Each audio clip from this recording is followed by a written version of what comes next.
네, 5장 12절 보겠습니다. 네, 죄송합니다.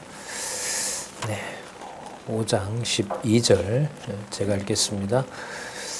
내 형제들아 무엇보다도 맹세하지 말지니 하늘로나 땅으로나 아무 다른 것으로도 맹세하지 말고 오직 너희의 그렇다 하는 것은 그렇다 하고 아니라 하는 것은 아니라 하여 죄 정함을 면하라. 예, 일단 5장 12절 한 절 먼저 봤습니다. 우리 교재는 성경강론 17권 9333페이지 5장 13절부터 20절까지 나와 있는 믿음의 기도를 권고함 이 부분부터 살펴보도록 하겠습니다. 야고보서 전체 내용, 세속적 행위를 배격하게 하시는 내용 결론 부분에 와 있는데요.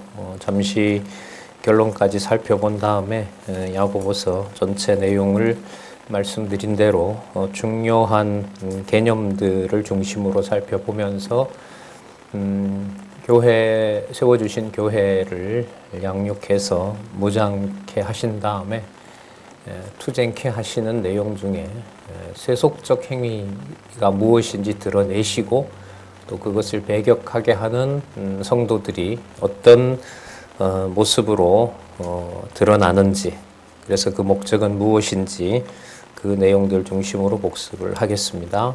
그리고 이제 베드로 전서로 가서 이어서 계속해서 살펴보도록 그렇게 하겠습니다. 자, 먼저 조금 전에 읽었던 말씀이죠. 5장 12절을 보시면은 내 형제들아 무엇보다도 맹세하지 말지니 하늘로나 땅으로나 아무 다른 것으로도 맹세하지 말고 오직 너희의 그렇다 하는 것은 그렇다 하고 아니라 하는 것은 아니라 하여 죄의 정함을 면하라. 그러면 죄라는 것은, 그러니까 정죄장한다는 것은 뭐냐 하면 하나님이 말씀하시는 것에 대해서 노하는 것, 그건 아니죠 라고 말하는 것이 죄인 거고요. 그리고 하나님이 아니다 라고 하는 것에 대해서 그래도 괜찮지요 라고 얘기하는 게 이제 악이 되는 거죠. 그러니까 죄라고 하는 것은 결국 하나님 기준의 선을 선이라고 말하지 않고 하나님 기준의 악을 악이라고 말하지 않으면 그게 이제 죄가 되는 거죠. 그러면 하나님이 원하시는 선이 무엇이고 악이 무엇인지는 지금 우리가 판단할 수 있는 것은 기록한 이 말씀에 있는 내용을 그대로 따라가는 거죠. 우리 생각과 기준에 맞게 이해하는 것이 아니라 기록한 말씀을 하나님께서 깨닫게 하시는 그 내용에 따라서 선과 악을 알게 되는 거죠. 그리고 이제 특히 야고보서 같은 경우에는 말로는 하나님의 말씀을 얘기를 하는데 실제로 그 행위와 드러나는 것은 성도와 교회를 자기 욕심대로 사용을 하려고 하는 겁니다. 그게 야고보서에 나타난 바로 세속적 행위인 거죠. 그러니까 믿음, 행함이 없는 믿음이 죽은 믿음이다. 영혼이 없는 몸이 죽은 것이다. 이제 이와 관련이 되잖아요. 그러면 반드시 믿음은, 하나님께서 주시는 믿음은 하나님이 옳다, 하나님이 선하다라고 하는 것을 그대로 실천하는 것인 거고요. 악은 뭐냐 하면 하나님이 싫어하는 것을 싫어하는 것이 바로 싫어하는 것을 자고하거나 하나님께서 이건 아니다라고 하는 것을 그건 자기는 좋다고 하는 그런 경우가 되겠죠. 그리고 이것은 반드시 하나님께서 그 믿음을 주관해 가신다는 사실을 또한 우리는 이제까지 살펴봤습니다. 조금 전에 맹세하지 말라고 하시는 말씀을 우리가 그 다음에 나오는 내용하고 관계를 좀 지어보면요. 5장 13절에서부터 20절에 보면 볼까요? 믿음의 기도를 권고합니다. 믿음의 기도를 권고해요. 앞부분에 믿음의 행위를 권고한 거였는데 5장 7절에서부터 12절에 나타난 믿음의 행위를 권고하는 게 어떤 내용으로 끝났냐 하면 맹세하지 말라는 것으로 끝이 났습니다. 맹세하지 말라. 그러니까 자기의 어떤 의지를 가지고 하나님의 선을 내가 이루겠다. 하나님이 싫어하는 것을 내가 하지 않겠다. 라고 하는 것이 바로 뭐냐면 맹세거든요. 이 맹세하지 말라는 것은 이미 누가 약속하신 내용이죠. 예수님께서 이미 땅으로도 하늘로도 그리고 머리털 하나라도 내 것으로 바탕을 두고 맹세하지 말라고 하셨어요. 그러니까 인간의 의지적인 행위에 대해서 예수님께서도 이미 근본적으로 막아 놓으셨죠. 내가 뭔가를 한다라고 하는 거. 그래서 야고보서에 그 말씀 나오죠. 그래, 하나님이 한 분인 줄 그렇게 열심히 전하느냐? 사단도 하나님이 한 분이신 줄 알고 떠느니라. 사단도 하나님의 말씀을 듣고 이 말씀을 내리는 분이 하나님 오직 한 분밖에 계시지 않는다는 것을 듣고 사단도 뭐 한다? 떤다는 겁니다. 아무리 사단은 떤다 하더라도 사단은 하나님의 자녀가 아니고요. 하나님을 하나님이 기뻐하는 방식으로 찬양할 수도 없습니다. 그러면 이 세속적 행위의 배격 중에 하나님이 보실 때 믿음의 행위에 속한 예배 생활, 바로 그 믿음의 행위라고 하는 것은 말로 하나님이 한 분이시고 모든 것을 하나님이 주관해 가시고 자신의 어떤 의지도 독립적인 것이 없다라고 말은 하지만 지체를 사랑하고 교회를 주 예수 그리스도의 몸된 교회로 대하고 또한 봉사하고 섬기는 일과는 어떻게 된다? 관계가 없을 수도 있다는 거예요. 이게 이제 세속적 행위의 결론에 다가온 부분입니다. 그리고 뭐가 나오냐 하면 믿음의 기도를 공고합니다. 여러분, 기도 누가 해요? 하나님의 선을 따라가게 해주시고 하나님이 싫어하는 앞도 지혜를 주셔서 따라가게 해주시고 또 야고보서의 중심 내용이죠. 시련이 온다 하더라도 그 시련은 하나님께 복을 받는 과정이고 하나님의 말씀이 믿음의 행위를 만들어내시고 그걸 인내하도록 하는 것이다 라고 하나님께 기도를 합니다. 그럼 기도의 주체가 누가 되나요? 제가 하잖아요. 지금 제가 했잖아요. 제가 했다고요. 그리고 하나님 이렇게 해주시기를 원합니다 라고 이 글을 기록한 야고보도 얘기하고 바울도 그렇게 기도하고 저도 기도하고 여러분들도 하잖아요. 제 의지로 한 거 아니에요? 아니에요. 이래 되면 이게 내게 아니다라고 하면 우리 육체가 가지고 있는 것이 붕 떠요. 그럼 이게 뭐가 되죠? 저 그리스도가 돼요. 이 설명을 성경을 통해서 바르게 육체를 가지고 이 땅에 고난을 당하신 그 그리스도의 모든 행적들이 육의 몸을 가지고 이 땅에서 다 완성하신 거잖아요. 그걸 설명을 할 때 성경에 기록된 말씀들에 철저히 기반을 두고 설명을 해가야 돼요. 자, 그래서 5장 13절에서부터 믿음의 기도를 권고할 때 저건 틀림없이 이 땅에서 일어나는 행위인 거예요. 성도들이 하고 그 다음에 성도들이 하나님께 간구하고, 그러나 그게 누구 의지로는 기도가 성립하지 않아요.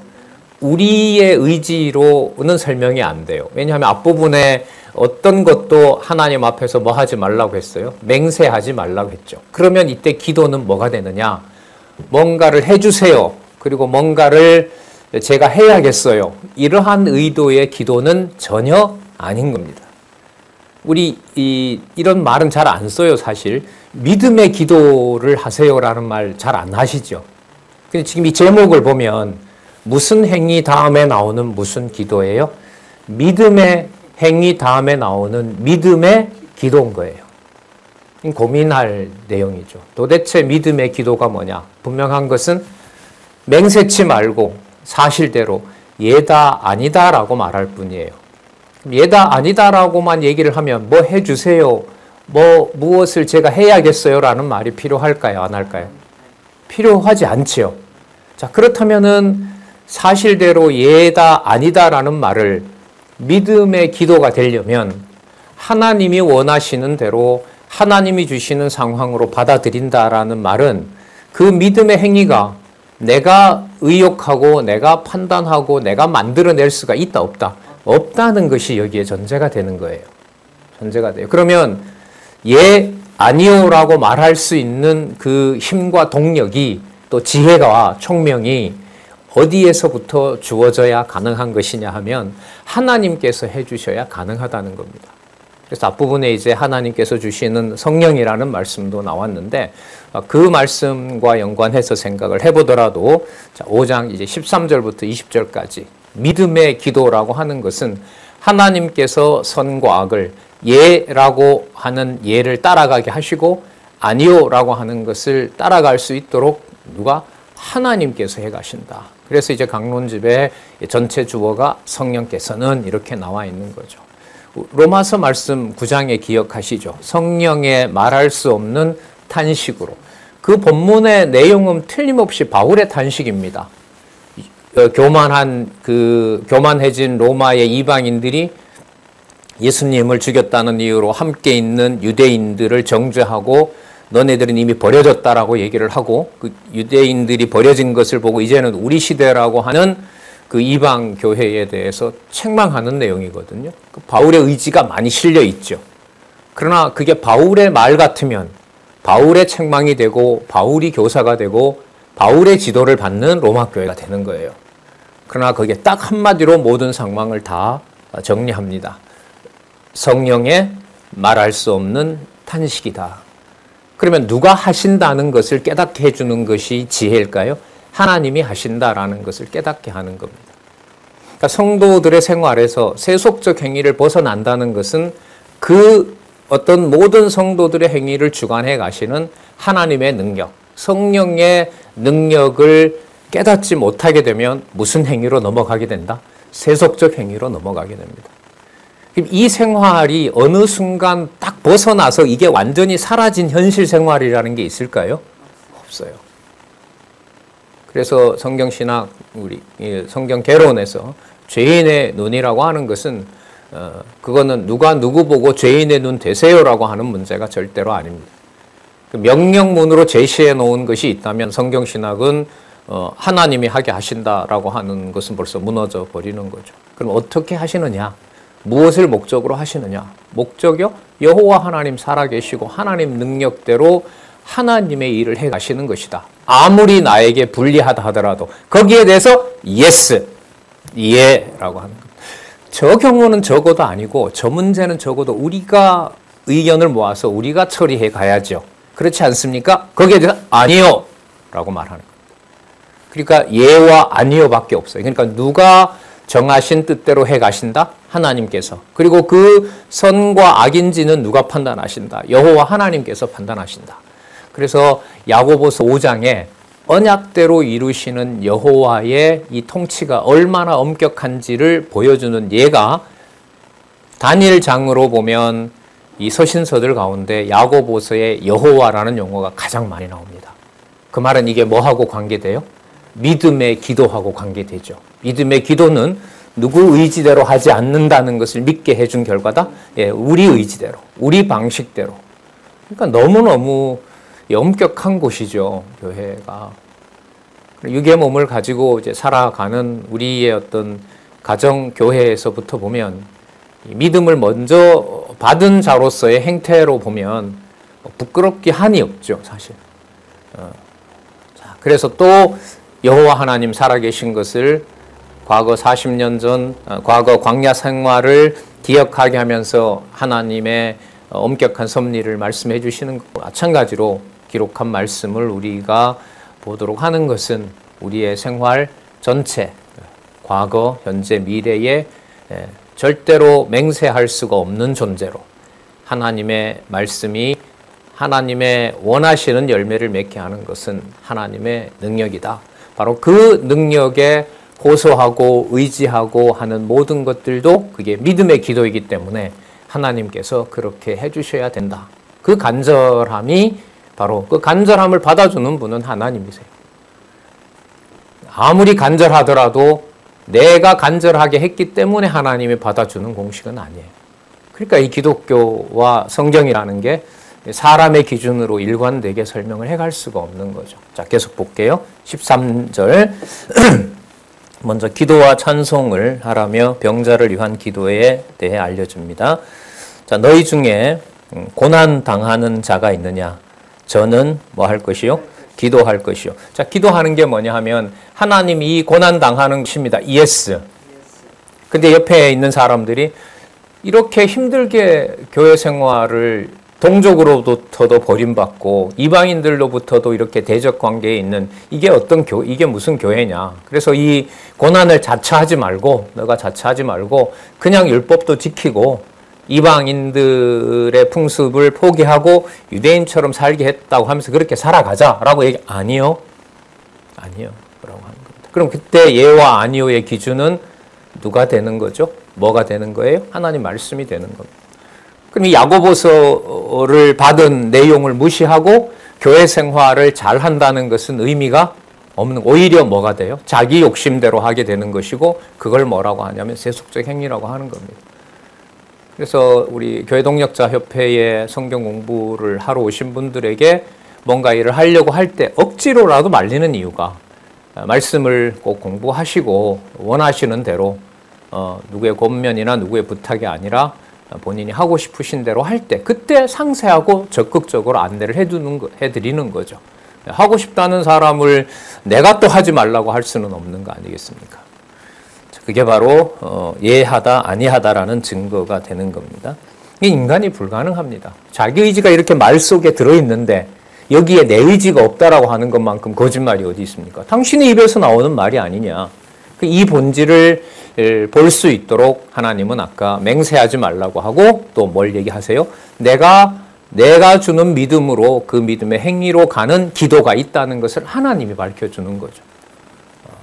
여기에 어떤 우리의 의지가 개입한다면은 믿음은 내가 가지고 행위는 내가 하는 것으로 이렇게 결론을 낼 수밖에 없어요.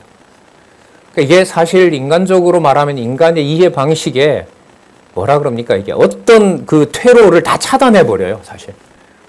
그런 면에서 이걸 누가 어떤 인간의 말로 설득을 한다는 것은 불가능해요. 이런 반감이 굉장히 컸습니다, 사실. 지금도 마찬가지죠. 하나님께서 평안과 기쁨의 말씀으로 받아들이지 않게 하면 성경을 보는 것 자체가 화가 나고 이게 도대체 무슨 진리냐라는 반발심이 생길 수밖에 없습니다. 고난당하는 자가 있느냐? 저는 기도할 것이요. 자, 반대로 즐거워하는 자가 있느냐? 저는 찬송할지로다. 여러분, 여기서 즐거워한다는 게 세상 일에 즐거워하는 걸까요? 아니에요. 그래서 이게 문법적 해석이 중요해요.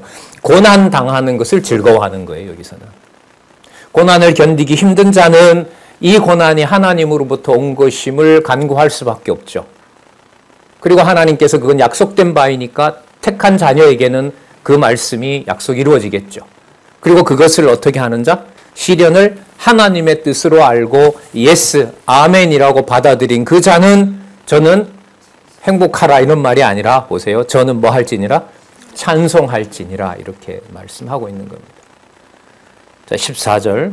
너희 중에 병든 자가 있느냐? 병든 자가 있느냐? 저는 교회의 장로들을 청할 것이요. 그러니까 병든 자라는 게 여러분 시련이잖아요. 그리고 그게 징계일 수도 있잖아요.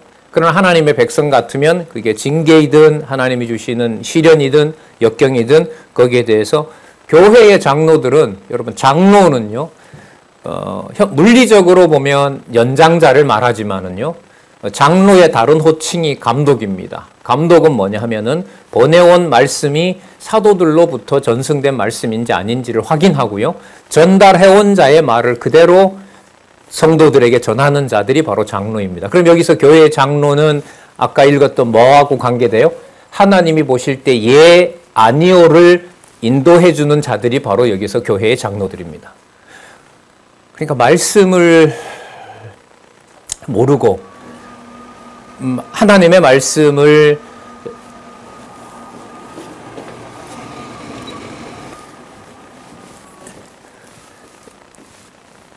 야고보서를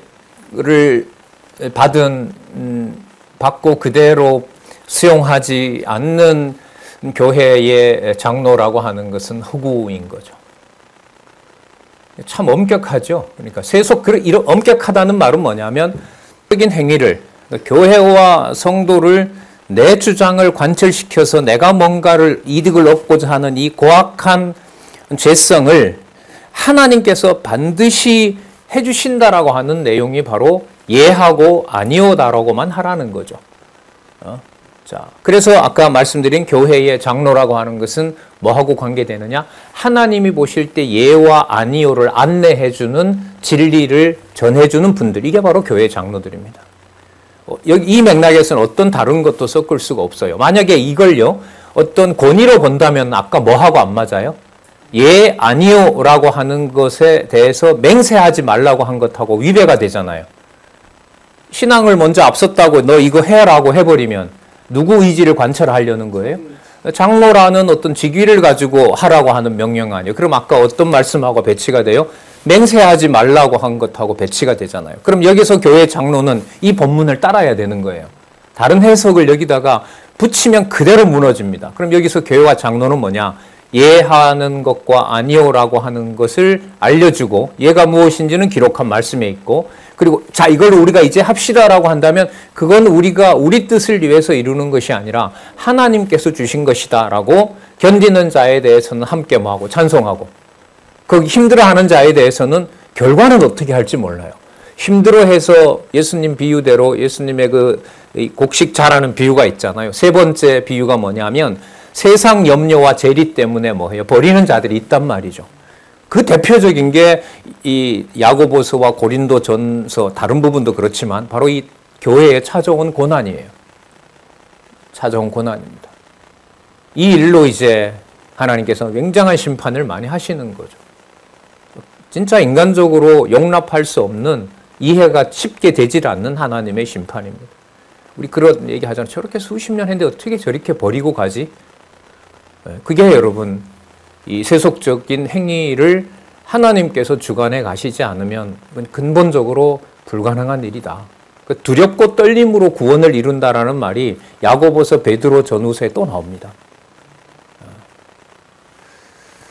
그래서 여기에 교회와 교회의 장로들을 청한다는 것은 병든 경우에 대해서 하나님이 주시는 시련으로 받는 거 예스. 아니야, 이건 너가 뭘 안 했기 때문에 온 거고 괜히 공연히 당하는 거니까 이렇게 하면 너가 병이 나을 거야. 아니요. 이렇게 분별해 주는 분들이 바로 교회의 장로들입니다. 이 장로님들에 대해서요, 베드로전서 5장에 가면 아주 구체적으로 또 한 번 얘기가 나와요. 베드로전서 제목 기억하시죠? 자, 세속적 행위를 배격하게 한 심으로 뭐 하는 거냐면 거룩한 생활을 하게 하시는 내용이 바로 베드로전서예요. 그 베드로전서 5장에 가면 이 장로들이 앞서서 고난받는 것이 너무너무 당연한 것이다. 그리스도가 한 일이 무엇인지를 가장 구체적으로 보여주는 것이 장로들이다. 이게 여러분 5장에 가면 또 반복이 되고 이어집니다. 이어지게 돼요. 자, 그때 가서 또 보도록 하고요. 그래서 여기에 교회의 장로를 청할 것이오라고 하는 것은 어떤 맥락 속에 막 넣어서 하면 이해가 왜곡될 우려가 많다는 말씀을 좀 먼저 드립니다. 그 다음에 장로들을 청할 것이요. 그들은 여기 보면 나와요. 누구의 이름으로 기름을 바르며, 여러분 주가 여기 여호와입니다. 여호와의 이름으로 기름을 바르며, 그러면 누구에게 이 사람을 병든 자를 하나님 이 자를 누가 이렇게 이끌어 가신다? 여호와께서 이끌어 가신다라는 것을 확인하는 겁니다. 그러면은 그 병든 자가 자기가 힘들고 자기에게 다가온 게 하나님의 우선 진노일 수도 있고 하나님이 나를 이렇게 벌 주고 하나님이 버리려는 게 아닌가, 이렇게 염려하는 자들에 대해서 교회 장로가 가서 여호와 하나님은 자기가 언약한 자손들을 절대로 버리는 적이 없습니다. 하지만 그 과정에 시련과 역경을 하나님이 반드시 주십니다. 하지만 그 여호와는 기름 부음 받은 자, 하나님 영적인 의미에서 하나님의 택한 백성들에게는 반드시 뭐 하신다? 회복하십니다. 라는 것을 표현한 말이 뭐냐면 여호와의 이름으로 기름을 바르며, 위하여 뭐 할지니라? 기도할지니라. 그럼 여호와의 이름으로 기름 바른다라는 것에서 무슨 행위를 벗어나게 되느냐? 예하고 아니요라고 하는 것을 내 의지로 맹세하는 것으로부터 벗어나는 말이 뭐냐면 여호와의 이름으로 뭐 한다? 기름을 바르며 기도한다는 것과 아주 밀접하게 관계가 있는 겁니다. 그러니까 사단 유일하신 여호와를 알고 떠든다라고 하는 것은 말로 보면 구분이 된다는 거예요? 되지 않는다는 거예요? 되지 않는다는 겁니다. 현상으로 보면. 근데 우리는 이 지혜를 주지 않으면 이 현상에 얽매입니다. 그 현상에 종속이 되고 사망을 낳는, 욕심이 잉태한 즉 죄를 낳고 죄가 장성한 즉 사망을 낳는다고 했으니까 사망을 낳는 일이 벌어지는 거죠. 자, 그래서 15절이에요. 무슨 기도라고 그래요? 믿음의 기도. 그럼 믿음의 기도가 뭐냐 하면 교회 말씀을 인도하는 장로가 인간이 맹세하는 것이 아니라 여호와께서 언약하신 대로 자기 자손을 생육하게 하셨다면, 태어나게 하셨다면 보호해 주실 것이라고 하는 것을 그 병든 자에게 같이 그 말씀을 공감하는 거예요. 결론은 모르잖아요. 여러분, 우리가 임종하시는 분에게 진짜 어느 한순간에 이 삶을 끝내야 되는 분에게 가서 기도하는 게 살려달라고 기도합니까? 아니잖아요. 그런 기도도 하죠, 물론. 하죠. 그러나 그 모든 대전제는 바로 누가 이 모든 상황을 주관하시느냐? 여호와께서 하시고 이 마지막 남은 생명 하나라도 누구 이름만을 담아주기를, 여호와 이름을 담아주기를 간구하는 거죠. 물론 낫게 해주기는 그 말 뭐 더 할 나이가 있겠습니까? 15절에 보면 그래서 믿음의 기도, 그럼 믿음의 행위에 의한 기도 이렇게 붙여도 되겠죠. 자기 중심으로 맹세하는 것이 아니라, 자기 의의를 관철시키려고 하는 것이 아니라 믿음의 기도는 여기 볼게요. 병든 자를 구원한다. 병든 자를 구원한다고 한다면 이 병든 자라고 하는 것의 구원은 영적인 구원인 거죠. 그가 병이 안 나을 수도 있고요. 병이 그가 나을 수도 있습니다. 낫지 않으면 시련 가운데 더 처하기 때문에 고난당하는 그와 함께 뭐 할 수밖에 없고요. 여호와 하나님의 자녀라면 이를 붙잡아 주시기를 원한다고 서로 사랑할 수밖에 없는 거고요. 그가 나은 것이라면 아까 누구의 이름으로 찬양한다? 여호와의 이름으로 찬양하는 거고요. 그러면 그 두 가지밖에 없어요. 상황이 어려워지면 기도해요. 네, 이게 하나님이 하시는 일이고 하나님의 정한 뜻이기 때문에 그렇다? Yes. Yes. 아니야, 이거 다른 방도로 써야 돼. 이것 가지고는 안 돼. 이방신을 찾아가서 저 사람, 저 무당 찾아가면 잘 된다고 그럴 거야. No. 하나님의 자녀에게는 그런 방법을 쓸 수가 없어. No 하는 거죠. 이렇게 아파도 이렇게 힘들어도 이게 하나님이 해나가시는 일이냐? Yes. 그 모든 말씀들을 한번 다 보자. 이렇게 말씀을 전하는 교회의 장로들이 계신 거죠. 믿음의 기도는 그런 의미에서 병든 자를 구원한다. 구원한다는 말은 하나님의 자녀인 것을 확인해 준다. 이런 의미인 거죠. 여러분들 다들 느끼실 겁니다. 육신의 몸이 그 아플 때 어떨 때는 옆에 있는 사람이 되게 간절해요. 저 사람이 꼭 있어야 돼요. 어떨 때는 누가 옆에 있어도 뭐예요? 필요가 없을 때도 있어요. 그 상황을 누가 조절을 하겠습니까?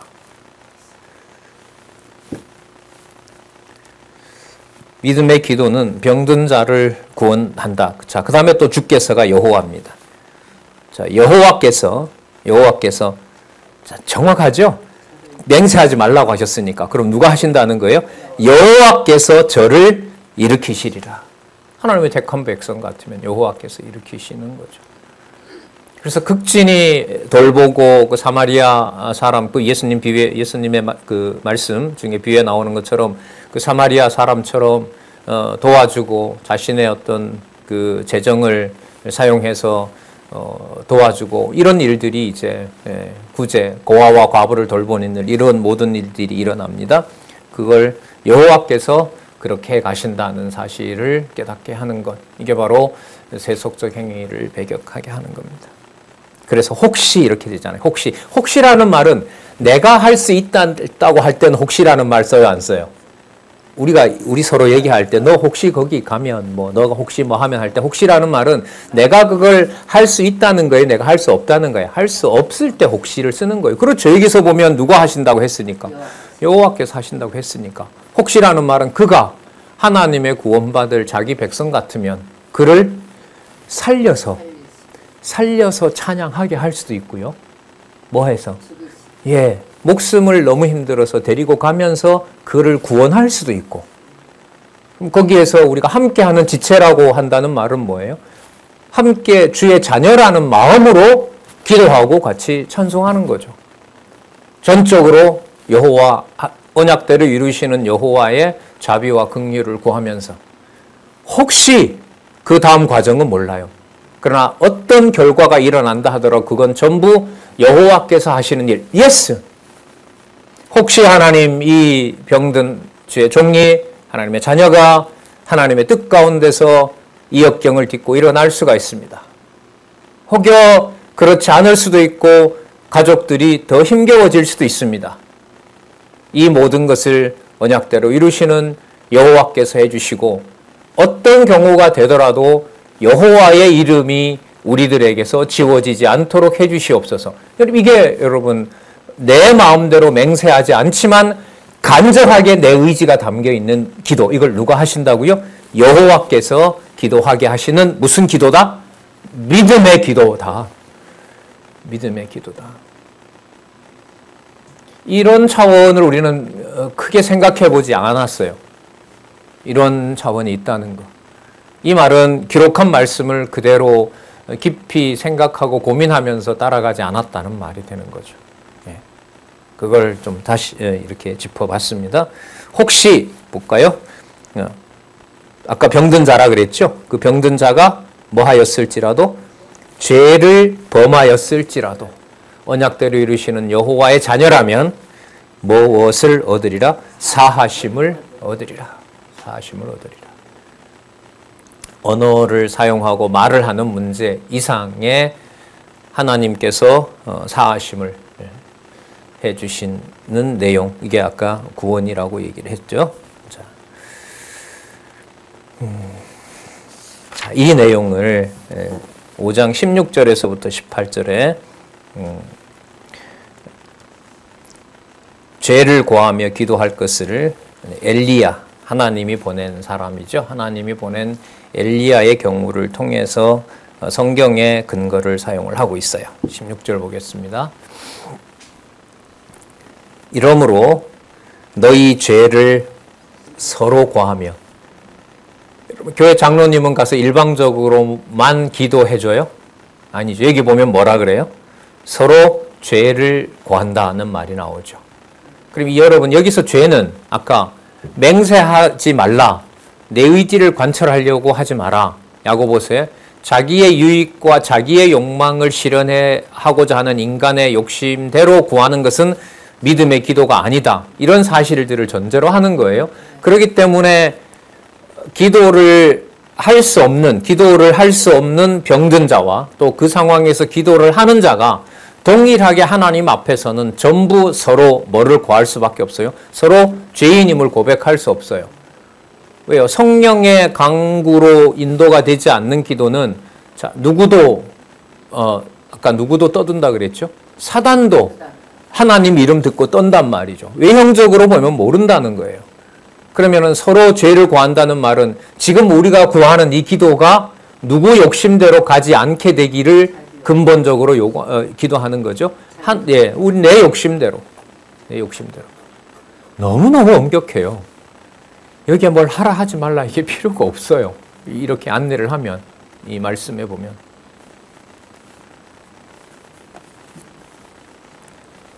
너희 죄를 서로 고하며 병 낫기를 위하여 서로 뭐하라? 기도하라. 그 누구의 뜻이 이루어지는 것에 초점을 맞춘다. 언약대로 이루시는 아까 여호와의 이름에 모든 것을 맞추는 거예요. 그래서 인간적으로 보면 냉혹하죠. 성경신학은. 누구의 어떤 최소한의 감정도 썩지 못하게 해요. 인간의 최소한의 감정도 썩지 못하게. 그걸 누가 합니까? 인간이 누가 할 수가 있겠습니까? 할 수 있도록 해주시는 내용이라면 서로 죄를 고하며 병 낫기를, 그래서 구원해 주기를, 하나님의 자녀이라면 하나님의 자녀로 다시 보호해 주시기를 서로 기도할 수밖에 없는 겁니다.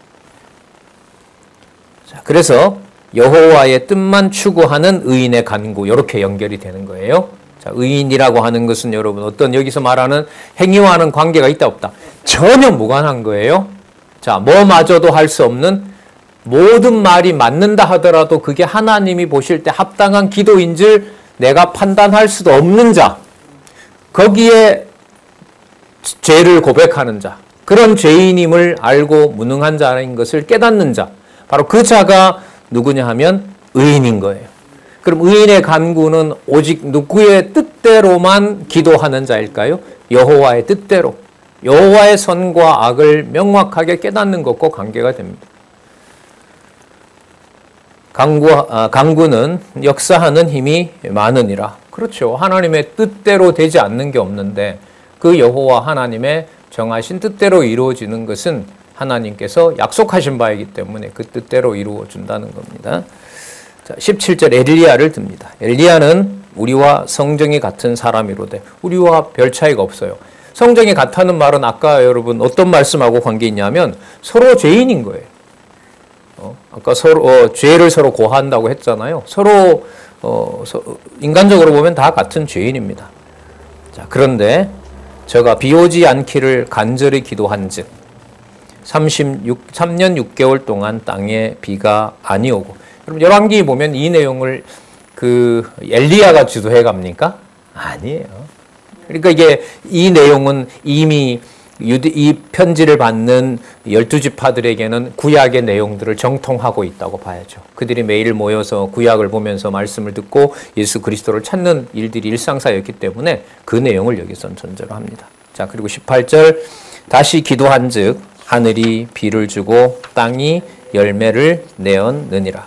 기도하면 다 된다 여기다 넣어버리면 완전히 이 흐름들은 다 무너지게 되는 겁니다. 그래서 아까 제가 엘리야를 누가 보낸 사람? 누구의 사람? 하나님의 사람. 하나님의 사람. 그래서 엘리야, 엘리사 나오는 열왕기 가서요 확인할 수 있어요. 소개를 어떻게 하느냐? 하나님이 보낸 사람. 하나님이 보낸 사람. 이렇게 얘기를 합니다. 여호와가 보낸 사람. 하나님이 보낸 사람. 거기 보면 왜 그 애들이 나타나서 막 대머리라고 막 놀리잖아요. 그러니까 뭐가 나타나요? 곰이 나타나서 엘리야를 놀리던 애들 다 잡아 죽여버립니다. 40명 죽이나요? 다 죽여버려요. 뭘 알게 하려는 거예요? 여호와의 사람이다. 하나님이 보낸 사람이다. 그가 바로 여러분 의인입니다. 그럼 특정하게 뭐가 저런 행위니까 저게 의인이다라고 말을 할 수가 있어요? 없어요? 없어요. 참 뭐라 그러죠? 이게 믿음을 주고 이 말씀을 생명의 말씀으로 이렇게 받아들일 마음을 안 주면요, 야고보서는 어느 누구도 읽어갈 수 없는 책이라고 봐요. 진짜 자유주의 신학자들 얘기대로 루터가 이 야고보서를 성경에서 뺐거든요. 로마서만 좋은 거예요. 로마서만 이해가 돼요. 믿음으로 어떻게 된다? 의롭게 된다. 근데 야고보서에 보면 사단도 말씀을 전하고 알고 떠든다 하는데, 그렇게 수도사나 사제가 되어서, 그 당시는 뭐 가톨릭 문화니까 성도들에게 뭐 진리를 이제 개혁하고 말씀을 깨닫다고 전하는데 그 말과 이게 사단의 말인지 아닌지를 뭐 할 수 없어요. 구분할 수 없어요. 그러니까 이 야고보서는 잘못 썼다는 거예요. 그래서 야고보서를 부정합니다. 그게 여러분 루터의 일이 아니라 제가 지금 말씀을 드린 게, 도대체 이걸 누가 듣고 누구에게 전하라고 준 글이냐. 글은 읽고 먼저 깨달은 사람이 전해주는 거잖아요. 그런데 이걸 읽고 도대체 누가 누구에게 전할 수 있다는 거냐는 반발이 생기는 거예요. 야고보서. 그래서 야고보서를 루터 당대로부터 시작해서 많은 신학자들이 성경 27권에서 넣지 않았습니다. 이게. 지푸라기 복음이라고 얘기를 했죠. 안 넣을 수는 없고. 왜? 사도들 전승에 의하면 이건 말씀으로 계속 남아 있었거든요. 이건 이제 루터 개인의 일이 아니라 제 스스로 느끼고 제 스스로 몰려오는 그런 경우로 본다면은 이거는 사람이 받아낼 수 없는 말씀이다. 그런 면에서 누구의 권위가 기록된 말씀이 맞아요? 하나님의 권위, 신적 권위가 기록된 정황무한 하나님의 말씀, 사락곤동영이님의 말씀이 맞는 거예요. 왜요? 내가 이 말을 본능적으로 받아들일 수 없기 때문에, 받아들이기 힘들기 때문에, 불가능하기 때문에.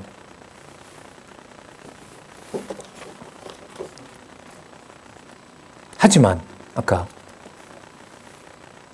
교회 장로들을 통해서 기록한 말씀으로 언약 자손에게 주시는 하나님의 긍휼과 구원을 하나님이 베푸실 자에게는 낭떠러지 어느 골짜기 잃어버린 양 한 마리라도 그리스도는 반드시 뭐한다? 찾아내신다고 하는 것을 깨닫게 해주는 거죠. 거기에 어떤 우리의 어떤 반응이라든지 우리가 어떤 걸 해야 된다든지 이건 아무런 의미가 없는 겁니다. 자, 18권 19장 1절에서부터 5장 19절 좀 더 보겠습니다. 자, 내 형제들아 이렇게 하죠. 내 형제들아. 내 형제들아. 많이 나오는 용어죠. 내 형제들아. 너희 중에 미혹되어 뭘 떠난 자? 진리를 떠난 자를 누가 돌아서게 하면, 아까 교회 장로들이 어떤 분이라고요? 하나님의 예 아니오를 알게 하고 내 의지로 맹세할 수 없다는 걸 알리고 그 기도의 간구가 혹시 실현당하는 이 병든 지체를 여호와께서 언약대로 이루시는 자로 이 땅에 살려두신다면, 하지만 이 땅에 살려주신다면 이라는 것과 함께 혹시라는 말 속에는 뭐 할 수도 있어요? 데리고 갈 수도 있어요. 그럼 이렇게 되든 저렇게 되든 누구의 이름이 드러나게 되죠? 언약대로 이루시는 여호와의 이름이 드러나게 되는 겁니다. 자, 그래서요, 너희 중에 미혹됐다는 말은 뭐예요? 이건 아니지. 이건 우리가 해야지. 이걸 해달라고 해야지. 그게 미혹당한 거죠. 왜? 너무 힘드니까. 이 맥락으로 보면 신은이 너무 가혹하니까. 진짜 예수님 비유대로 세상 염려와 재래에다 집어넣어 버리면 뭐 방법이 없어요. 방법이 없어요. 무슨 수단과 방법을 쓸지. 미혹되어 진리를 떠난 자를 누가 돌아서게 하면, 여러분 그게 여호와 이름을 한 사람이라도 제대로 부르게 된 일이 큰 일일까요? 작은 일일까요? 비교할 수 없는, 그러니까 하나님이 그렇게 해놓은 건데 여호와가 그렇게 한 일인데 이걸 어떤 일과 비교할 수 있겠어요? 그래서 이렇게 나오는 거예요. 누가 돌아서게 하면 너희가 알 것은 죄인을 미혹한 길에서 돌아서게 하는 자가, 자, 그러니까 하나님이 그렇게 하신 그 상황이 영혼을 사망에서 구원한 일이고요. 그러니까 허다한 죄를 덮는 일이 되는 거예요. 꼭 온 정욕으로 꽉 차 있는 그 죄를 여호와 하나님께서 이 모든 상황을 주관해 가시고 내가 이렇게 해보겠다는 의지마저 하나님께서 다 꺾어놓은 상황, 그 상황이 영혼을 어디에서 구원한 일이다? 사망에서 구원한 일이다. 따라서 야고보서에 나타난 세속적 행위의 배경은요, 5장 20절 말씀으로 보면 죄인을 미혹한 길에서 돌아서게 해서 영혼을 사망에서 구원하게 하시는 일이 세속적 행위의 배경입니다. 여기에는 아까 우리 살펴봤던 어떤 인간의 의지와 노력과 환경과 경우의 수와 이런 걸 용납한다 안 한다? 하지 않는다. 그런 의미에서 이거는 루터에게 믿음을 주지 않은 것이고요. 뭐 결국 나중에 넣습니다마는 이 내용이 부담스러웠다는 것은 누가 할 수 있는 여지를 완전히 없앴기 때문에, 인간이 할 수 있는 여지를 완전히 없앴고 믿음의 행위는 하나님이 언약한 대로 반드시 따라 나오게 되어 있다. 근데 그게 누구 방식대로, 누구의 주권대로 된다? 여호와의 주권대로 된다는 거예요. 여호와의 주권성. 그러니까 주권성은 언약하신 대로 이루시는데 당신의 방법대로 하신다는 게 주권성입니다. 그러니까 아까 혹시라는 말이 있는 거예요.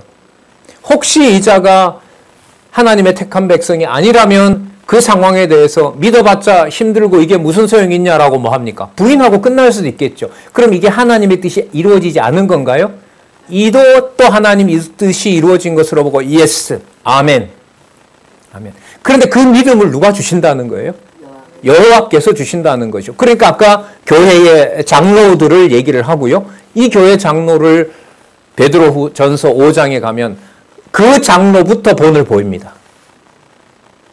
우는 사자같이 달려드는 적 그리스도 앞에서 당신의 신앙의 절개를 지키게 하시겠다는 내용이 야고보서 다음에 베드로전서 5장에 가면 이 내용이 그대로 나타납니다. 많은 부분 우리가 베드로전서 볼 텐데요. 야고보서의 유사한 내용들이 계속 이어집니다.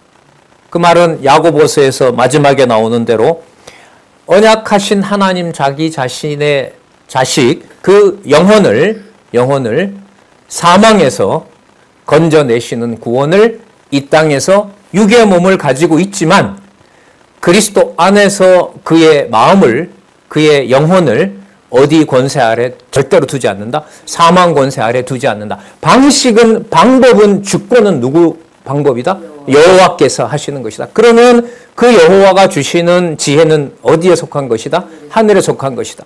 교회 장로가 필요한 이유는 무엇이 부족하면 미혹되니까? 하늘에 속한 지혜가 부족하면 미혹되니까 반드시 교회 장로들을 부르라는 말씀은 하나님 말씀에 절대적으로 의존해야만 하나님의 자녀로서 영혼을 사망에서 반드시 구원할 수 있다는 것이 가능하다.